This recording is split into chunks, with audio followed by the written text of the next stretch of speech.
يقول حذيفة واختم، حذيفة بن اليمان. حذيفة كان امين السر حق النبي، لكن وش ائتمنه عليه الرسول؟ ما تدرون، ائتمنه على احاديث الفتنة. كل شيء بيصير في الارض علم بحذيفة. قال يا حذيفة اسمع مني، واذا مت قل ذلك للناس.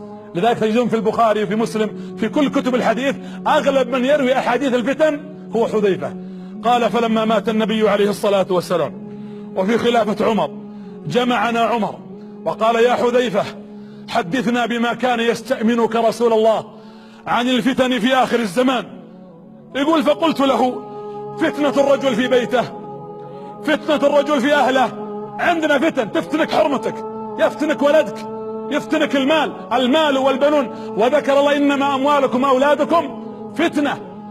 قال له عمر لا لا لا لا، ما عن هذا سألتك، فهذا يكفرها الصلاة وتكفرها الصدقة وتكفرها الصيام والطاعة. ما سألتك عن هذه، سألتك عن فتنة تموج في الناس ويحتار العاقل واللبيب. يقول عمر، يقول حذيفة فخفت أن أقول كلاما يؤذيه، قلت يا أمير المؤمنين ما شأنك وشأن الفتنة؟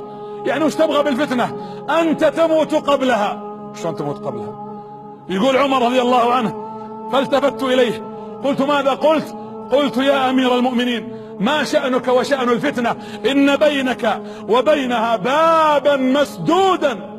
عمر وقف جالس في القصر، يعني في بيت الخلافة أقصد، فوقف قال مسدودا، ثم جلس يبكي. الصحابة ما يفهمون ايش الباب، لا ما فهموا. قال بابا مسدودا. قال أسألك بالله يا حذيفة أيفتح الباب أم يكسر الباب؟ قال يكسر يا أمير المؤمنين. قال إنا لله وإنا إليه راجعون، إنا لله وإنا إليه راجعون. وقام يبكي وترك الناس. قالوا الناس يا حذيفة وش الباب وش الفتن؟ احنا ما فهمنا شيء. قال إن الباب هو عمر رضي الله عنه، يكسر يعني يقتل، وإذا قتل عمر جاءت الفتنة على الأمة. يعني كأن حذيفة يقول تأتيكم الفتنة مثل السيل وتدخل عليكم من بعد مقتل عمر. وصدق رضي الله عنه، بل صدق الصادق المصدوق عليه الصلاة. فيكسر الباب بموت عمر رضي الله عنه وارضاه، وتكون هذه الساعة.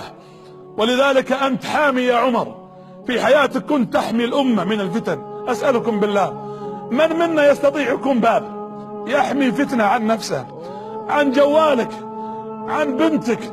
أقول للشباب اللي يعاكسون البنات اتق الله في ابنة رباها أبوها 20 سنة وأكثر من ذلك عفة وطهرا،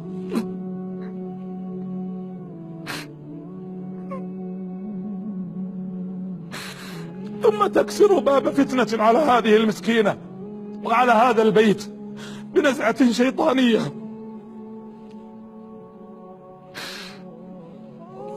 وشهوة حيوانية لا تعرف فيها قدرا لا لله ولا لكتابه ولا لرسوله، ولا بعد ذلك إلى إيمان ولا نخوة ولا مروءة. فإنا لله وإنا إليه راجعون. عمر رضي الله عنه هو الذي يكون بابا لهذه الأمة، فرضي الله عن عمر ورحمه وجمعنا به في جنات النعيم. يذكر أن امرأة تقول لما مات عمر خرجت تسير في السكك، قالت وعمراه، تقصد يعني حسافة وحسرة على عمر. قال لها الناس لا تذكري عمر بهذا. قالت والله كسر الباب بيننا وبين الفتن، كسر الباب بيننا وبين الفتن.